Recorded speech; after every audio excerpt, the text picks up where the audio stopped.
Hello and welcome live to the Jim Clyber Show. Today is Thursday, September 17th, 2021 p.m.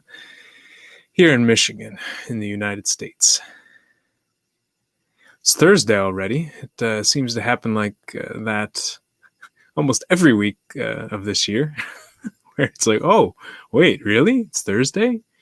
Gosh, time has really run together. It's September. It's mid-September already. It just seems like it was March. What happened? Yeah. Sometimes you'll notice I'll make different sound effects like like ah. These are exclamations or interjections that come from different cultures. Sometimes it's a mix of Tanzanian Swahili, or I had a roommate from Zimbabwe, and he'd do that a lot.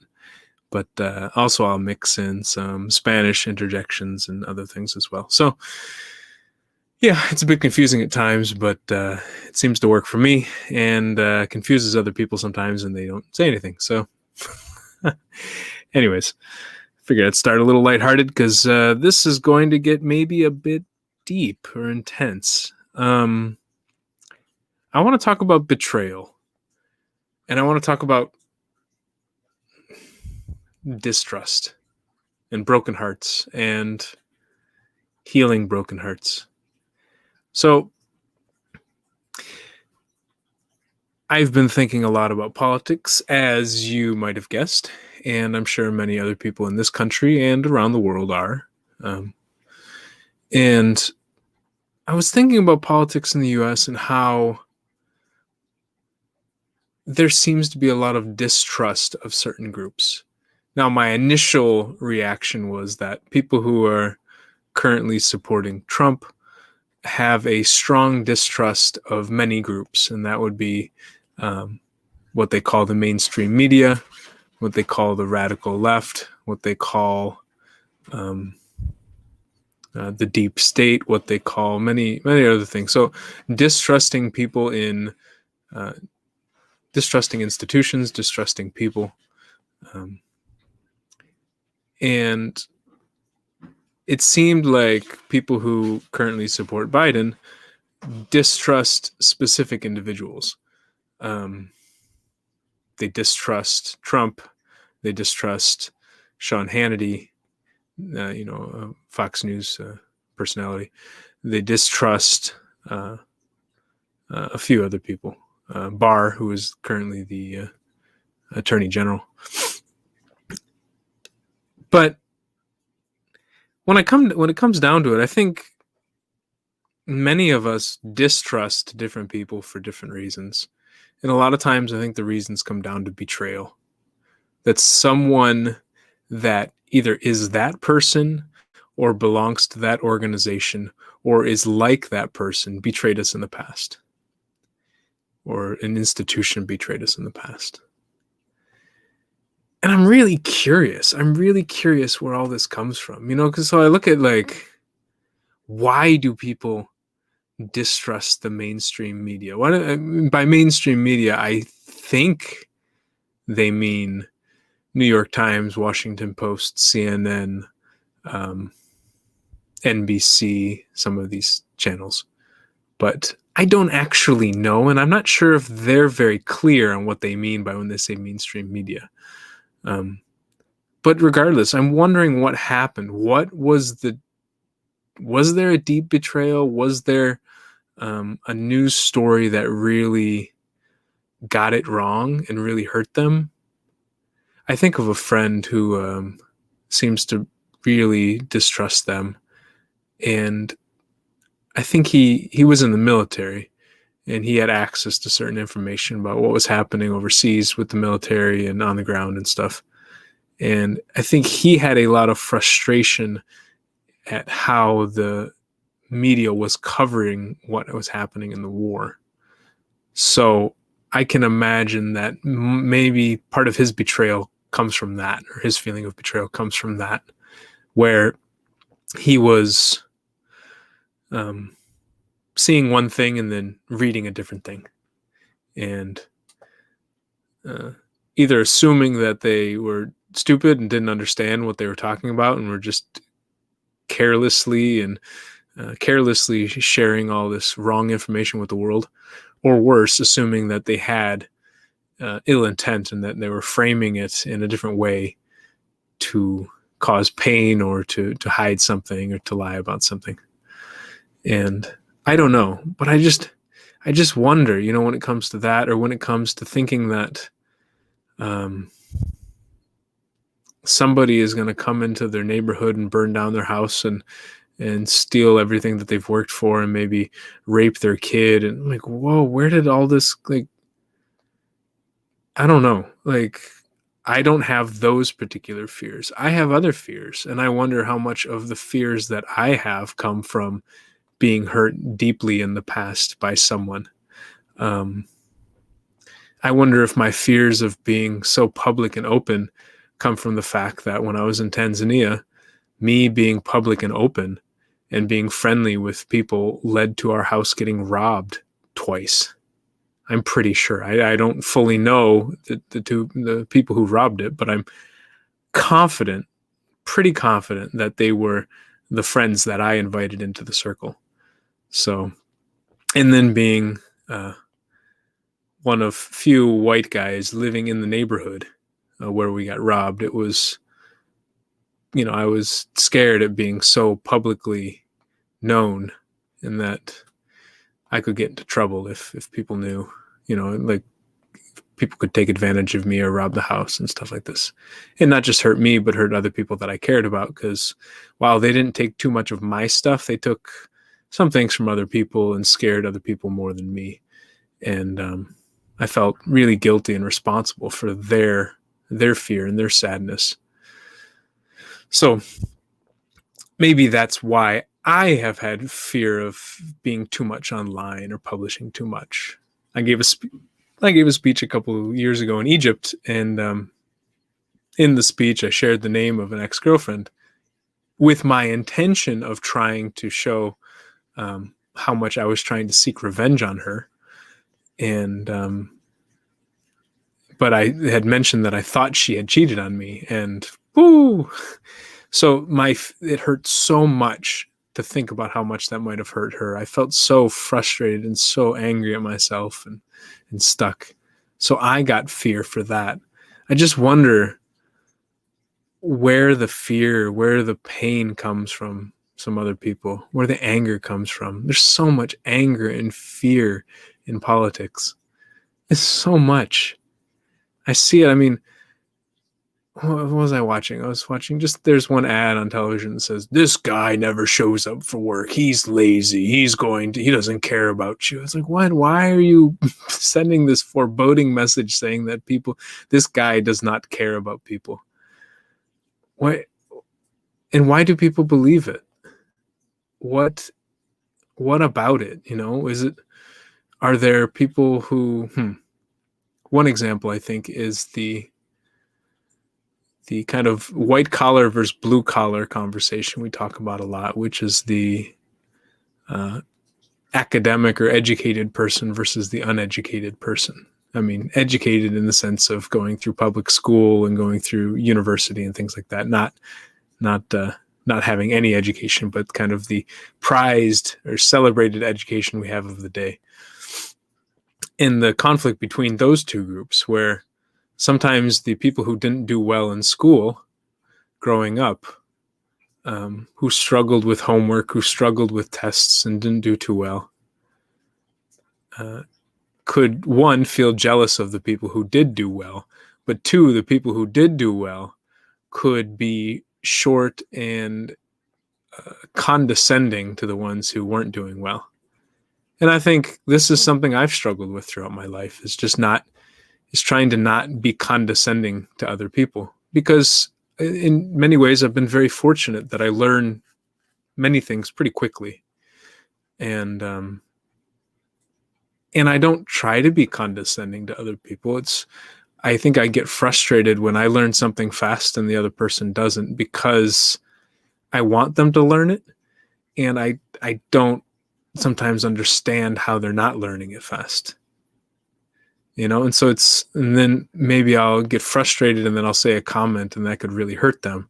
I think this happens a lot in, especially nowadays, more of the Democrats versus Republicans in many ways. I mean, these are such fake divides, but this idea that, ooh, you're so elite, you're an elitist, you're a globalist. Oh, you think like it's hard. It's really hard to blend some of these divides. Yeah, I don't know. I want to talk about that for a second here, because I think there is an anger and a frustration, or again, a jealousy or a fear of what they call a globalist. Um, in many ways, this harkens back to, can't remember the name of the paper or the essay, but it was something about uh, that there's this hidden council that's running the world. And apparently the format has changed over the years, but that there's this cabal of people hidden across the world that are running it. It's the quote unquote Illuminati, or the global elites, the people, and this is where it often goes into kind of anti-Semitic. Oh, it's the Jewish people that are running the world, and I really wonder where that concept comes from an emotional standpoint. What is the fear? What is the anger? What is the confusion? What is the helplessness, the powerlessness, the jealousy, the whatnot of a group like this? And if I reflect on my own personal situation, it's I would fall into a category of a globalist in terms of a person that lives and interacts with people around the globe, and believes in global coordination and cooperation. If that's what that term means, I'm not fully sure. But I think one thing that I've struggled with, and I'm sure other people who are in this more cosmopolitan kind of globe-trotting community, is coming back home and not trying to be condescending. Going off and seeing things around the world and I'm getting used to it now. So for me to go to Germany, or for me to go to East Africa, or for me to travel to Latin America, it's not this huge deal, because I've done it before. My body's getting used to it. I'm used to the schedule. I'm used to the airports. I'm used to things like this. The language change, the monetary change, et cetera, et cetera. But for people who've never gone outside the country, that's a huge deal. And so if I come in and I say, oh, I'm going to Germany next week, they go, what? You're going to Germany? That's amazing. And I'm like, yeah, I go every year. And for me, I don't get so excited because I've done it a few times. And I think maybe that drives some frustration in them. They're so excited, and then I'm just like, whatever, it is what it is. It's a simple thing. And yeah, I think so. I think there's a kind of an emotional divide there, where they get frustrated that I'm not equally as excited. Then they also can get frustrated that, like, what do they say? Oh, you're so lucky you get to do all this travel. Oh my God, I wish I could travel this much. And I'm like, I remember a friend said this to me once, and I was like, do you understand that you have a house, you own a house, you have a wife, and you have kids? I don't have a lot of those things because I've traveled and moved so much.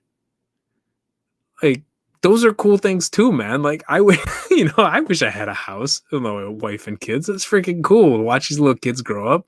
Awesome, man. It's like, but there are trade-offs. Yeah, I don't know. I think sometimes I don't want to downplay it. Traveling to Germany and being able to go to East Africa, I spent a month in Egypt. Like, I spent a month in Egypt a couple years ago. It was amazing. I don't want to downplay it and say, oh, yeah, it's just kind of humdrum. I love it. I love it. And I feel so lucky and so grateful for the opportunity to do some of those things, to see the world, to explore humanity, and the intricacies across cultures to realize that humans are humans. We have slight differences here and there, but overall, we like to laugh. We we pretend that we're not crying, and we we we eat more than we should, and or when we get stressed, we eat more than we should, or we eat less than we should. It's all. Uh, we prefer other things than water most of the time to drink. But I think sometimes when people look at the global traveling, they see just the highlights of it. Oh my God, you were at this beautiful beach. Oh, you're so lucky. It's like, yeah, but do you understand that I had like the stomach flu while I was at that beach? Like, I had horrible stomach pains while I was there. Or do you recognize that, to get there, I had to travel by plane for like 30 hours. Like, it was grueling. And I missed a flight or something. And do you realize it's just, I think we forget that the people on the other side are suffering as well. We see, what did somebody say? It's like we see the highlight reel, everyone else's highlight reels, but we see the whole game for ourselves. We see practices and scrimmages and everything like that. It's so I wonder how much that comes into play when we're thinking about this distrust. We look at somebody who is a Washington Post journalist, and we think, oh, they're so lucky. They got this degree from Harvard. They're a journalist at this highly respected organization, and they make lots of money each year. And man, their life is so good. And here they are trying to ruin my life. They don't care about me. They don't even know I exist. And they're just going to lie to me because they want to maintain their beautiful life. Like, really? I don't know if their life is that beautiful, and I don't know if they're really trying to hurt you intentionally. But I think that goes all across the board. I don't know. I'm really running in circles on this conversation, but there's this idea that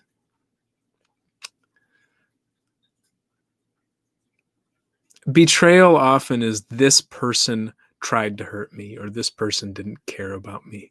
I trusted them to care about me, and then they proved to me that they don't care about me.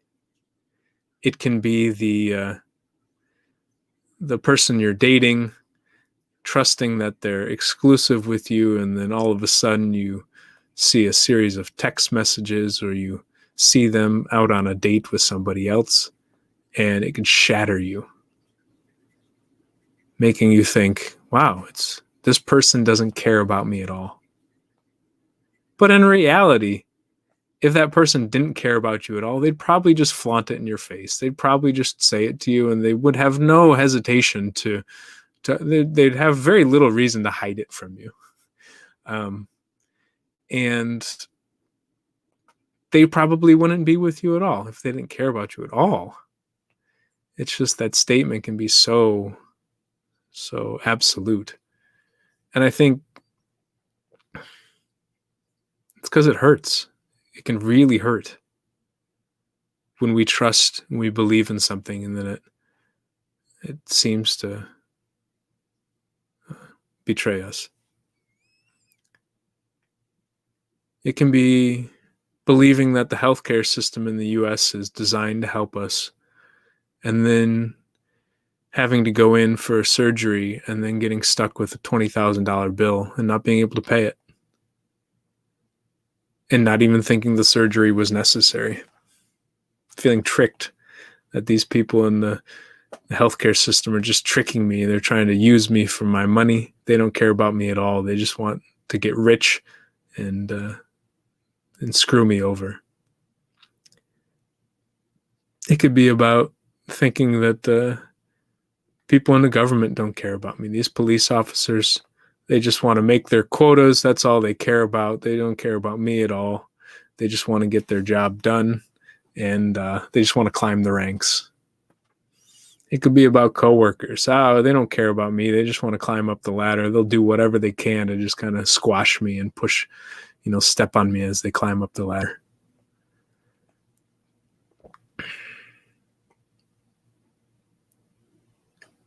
It's funny, when I'm on the receiving side of things like this, that's when I'll project, oh, this person, I can't believe this person betrayed me. They lied to me. Like, what's wrong with them? Why don't they care about me? But when I'm accused of being on the perpetrating side, I'm almost always confused. What are you talking about? I don't care about you. Like, that doesn't make any sense to me. You know how much stress I've had over the last couple of months because I care so much about you? Oh, you think all I'm trying to do is climb the ladder, that I don't care about your contribution? I'm just overwhelmed. I don't know what's going on. Yeah, I'm stressed out about like my financial situation, but like it's not because I'm trying to screw you over. And even if it were, it would probably be because I thought you were trying to screw me over. This kind of, well, I thought you didn't care about me, so why should I care about you? It's kind of tit for tat indifference or hatred. And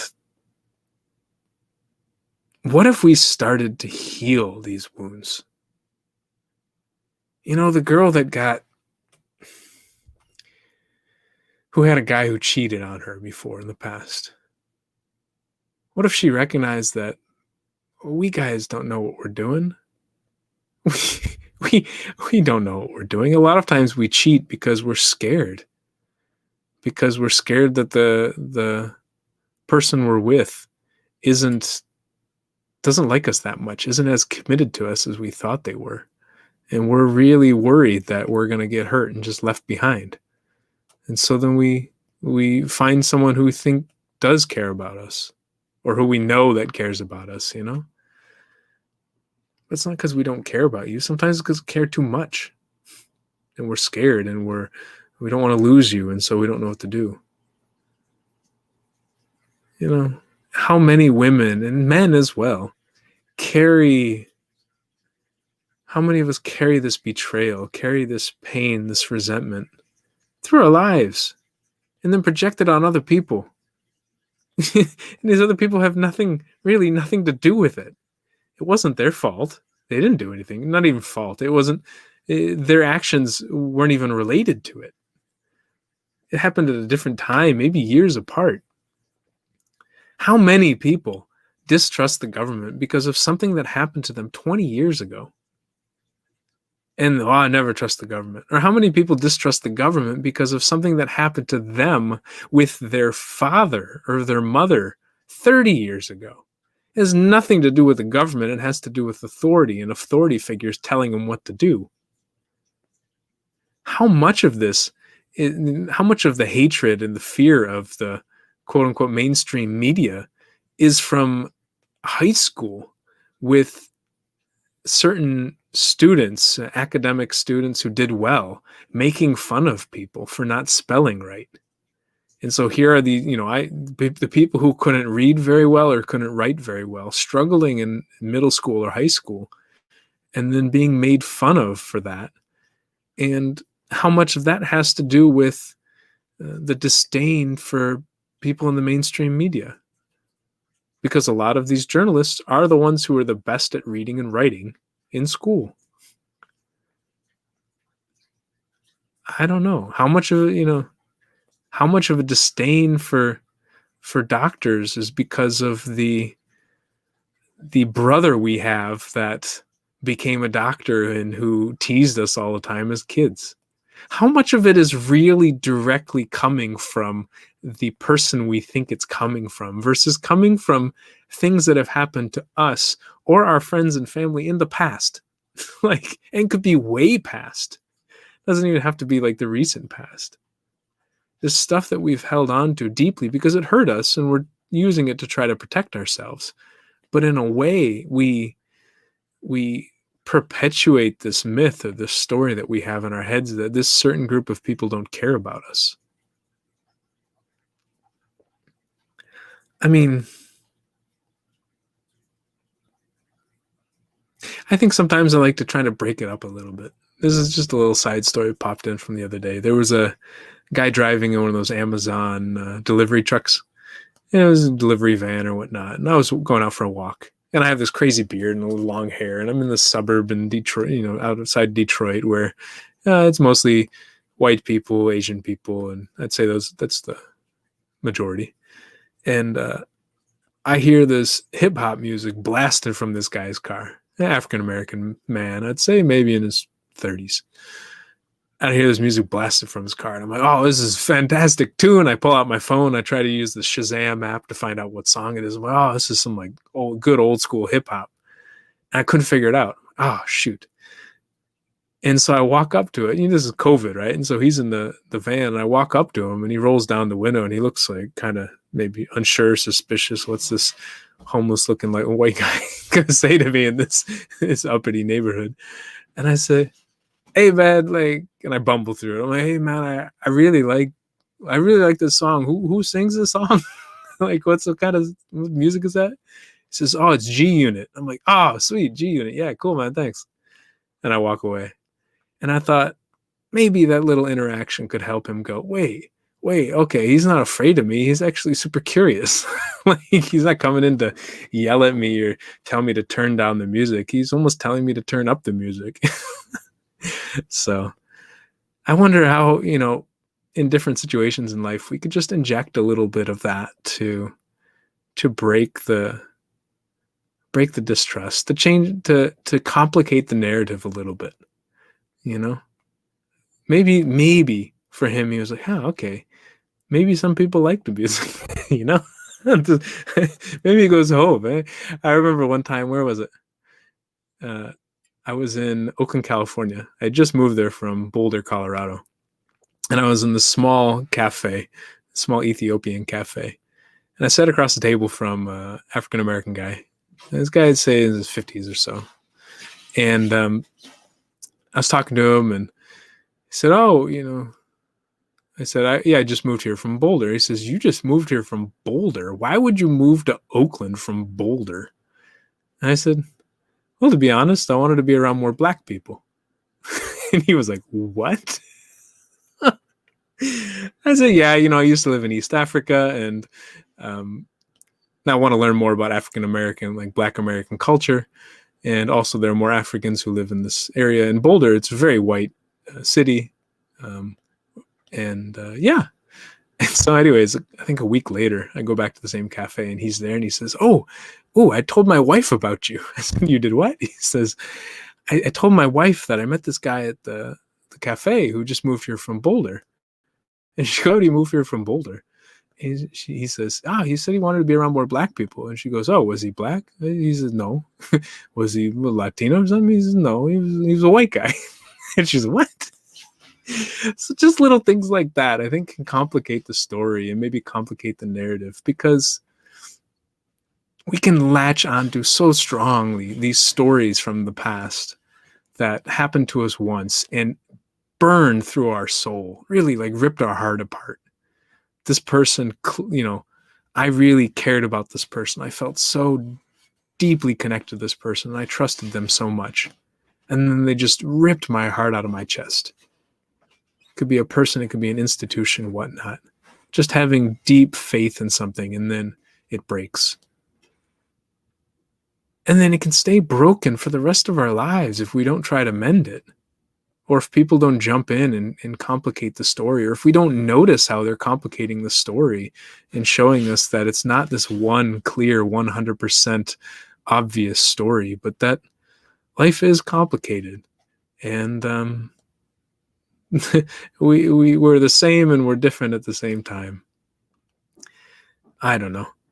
I just wonder what politics would look like if we started to heal the pains of our past, if we started to mend our hearts from the betrayals, the rejections, the abandonments we felt in the past. Wow. What does it look like to rebuild trust in ourselves, in our neighbors, in our institutions? What does it look like to rebuild love and care for these organizations, and to believe that they care about us, that these people care about us? That's what I want to see in politics. I don't want to hear more people telling me how I shouldn't trust this person, I shouldn't trust that person, or that this person doesn't care about me, or that person doesn't care about me, or this whole group of people, this institution doesn't care about me. I'm tired of being told that people don't care about me. I want people to tell me that they do care about me. And when I get hurt, we reconcile, we come back together and realize that we do care about each other and rebuild that trust instead of just denigrating and attacking the intentions and the actions of so many people. If I choose to believe that nobody cares about me, I feel miserable. If I choose to believe that everybody cares about me, I feel liberated. I feel so free. Is it true? I don't know. But I can choose to believe what I want to believe. If I choose to believe they care about me and I choose to trust them, yeah, I'm going to get burned. I'll get burned here and there. Somebody will cheat me. Somebody will lie to me. It's going to happen. But if I choose to believe that people don't care about me and to not trust anyone, I might feel burned all the time. I want to choose to trust people. Trust that people care about me, trust that people care about others, and trust that people have the ability to do so. That people are kinder, more loving, stronger, and more able than they think they are, than we think we are. Because extending this to other people is extending it to myself as well. I can choose to believe that I'm incapable. I can choose to believe that I'm stupid. I can choose to believe that I'm mean, that I don't care about people. Or I can choose to believe that I'm strong and I do care about people. And that I do love people. Hey, what if we had political dialogue that talked about stuff like this? Not about how this person did something 30 years ago and therefore you can never trust them again. What if we had political dialogue that talked about this person did something 30 years ago and let's explore why they did it and let's dig into it and really figure out what they were feeling and what we were feeling, and let's reconcile this, because having anger and pain and resentment for something that somebody did 30 years ago doesn't let them grow and it doesn't let us grow. And if we want to grow together, we need to start working on this stuff together. What if we started talking like this? What if we started looking at each other as human beings who make mistakes, and often make the mistakes because we care too much, not because we care too little, or make mistakes because we're learning. We're not perfect animals. We don't know what we're doing. We learn through play, and a lot of times through play we go too far or we go too short. What if we looked at it that way? That sometimes we just get caught up in the moment. We're not sure what we're doing, and we're not trying to cause so much pain to others. What if we could at least come back to this and talk about this? Because I look at politics, and what worries me so much about the US is that the rhetoric is just can be so strongly worded at, don't trust people. These people don't care about you. You should never trust them. They did this, don't trust them. Oh, they're not a good person. They're not capable, and they have bad intentions. Oh, I'm so tired of hearing how people have bad intentions. Because if I believe that again, I feel horrible. Then I want to lock the doors. I want to buy guns. I want to hunker down and drug myself. And this is happening. This is happening. People are hunkering down. They're drugging themselves. They're buying guns. They're or going out and they're burning buildings, or they're getting drunk every night, too drunk, blackout drunk, or they're punching somebody. They're releasing, kind of anger through punches towards other people, or they're ignoring people and disconnecting people and exchanging people, estranging people. We're doing so much of this. or we're just doing nothing. We're just getting numb. We just slowly disappear. It happens, but how do we start coming back? I'm not saying these incidences of feeling betrayed or rejected or or lied to or cheated aren't going to happen. But how do we recover from them? Again, this is about how do we heal? How do we mend these relationships? Do we want to live in a country? Do we want to live in a world where we trust the government? Isn't the government just other citizens like us? Isn't it just human beings? Other humans like us? Do we want to live in a place where we don't trust them, or do we want to trust them? If we want to trust them, how do we build this trust? How do we rebuild the trust when it gets broken? Because it will get broken. Just like a bridge or anything in society, it requires maintenance and repair. And sometimes it requires a full rebuild. How do we do that? Well, I don't think we can do it unless we focus on it and we talk about it. If all we're talking about is how people are out to get us and people don't care about us, then I think we're going to get stuck in this hopelessness and this misery. But if we start talking about how to rebuild trust, that we want to do it, I think we know how to do it. Apologies, forgiveness, confessions, opening up, being more vulnerable, hearing more of the story, not just the stories we make up in our heads, but seeing and imagining more of what other people are feeling and thinking, and not just the things that we're confident and certain that they're feeling, but the other things as well. Because at the end of the day, I don't know how many of us know what we're doing, whether we are rich or poor, or young or old, or American or Tanzanian. I think most of us pretend like we know what we're doing, and we just bumble through the world. And we assume everybody else knows what they're doing. Goodness.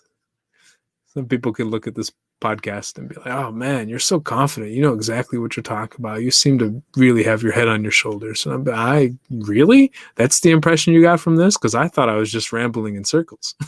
Like, I don't know what you're talking about. Maybe you from the outside feel insecure about your ability to host a podcast, or you're not seeing the internal nervousness I have, or how my hands are like picking at my fingernails right now under the table. You're not seeing that. You're just you're just seeing this man smile on TV and having the confidence to be there with a beard and shake his hair around a little bit. That's what you're seeing, but you're not diving into the depth of it. Not because you're not trying to, or not because you can't, but because I think we get overwhelmed with our own stuff. Like, I'm just gonna end on one story. I remember I was at there was this conference. I think it was like this group called Consciousness Hacking. Yeah, a group out in the San Francisco Bay Area that was talking about consciousness and technology and things to help us be more grounded, dealing with emotions and so. And I remember there was one guy who got up to speak, and right when he started to speak, I'm like, oh, I don't like this guy. Oh, he's so arrogant. I can't deal with this guy. Oh, like I could feel the disgust, and like I was rolling my eyes and just looking at him. Who's this guy? Who does this guy think he is? And then it hit me. I said, oh, I just like his scarf. He just looks super fashionable. And I don't feel so fashionable. And I feel jealous. I feel jealous. Oh, that's why I don't like this guy. I just feel jealous. And then I found the hatred disappear. Oh, I felt free. I smiled. I sat there and I listened to him, and I really heard what he was saying. Before that, I didn't hear a single word because I was so focused on, oh, who is this idiot? AKA, wow, I feel really jealous that he looks nice, and I wish I had better fashion sense, or I spent more money on clothes, or I took more time to take care of things like that. Or I didn't travel so much, because when I travel so much, I can't have such a large wardrobe because I can only fit so many things in the backpack, and then now I don't have such nice clothing, et cetera, et cetera, et cetera. Like, and to come full circle, just say that how, I wish politically we and socially and culturally we would start to heal more, reconcile more, and focus less on how someone is untrustworthy or out to get us, hurts us, doesn't care about us or is trying to hurt us, and focused more on they hurt us and how do we rebuild the relationship. They did something that broke our trust, so how do we rebuild the trust? Focused on the reconciliation and the rebuilding instead of the destruction. Anyways, 10 minutes longer than I normally do, but hopefully it doesn't screw with your schedule too much, but I was feeling it. I was getting into a rhythm right at the end. So if you don't listen to the first 30 minutes, it's fine, but I think the last 10 minutes was pretty powerful. On that note, I'm going to go. Just going to go. All right. See ya.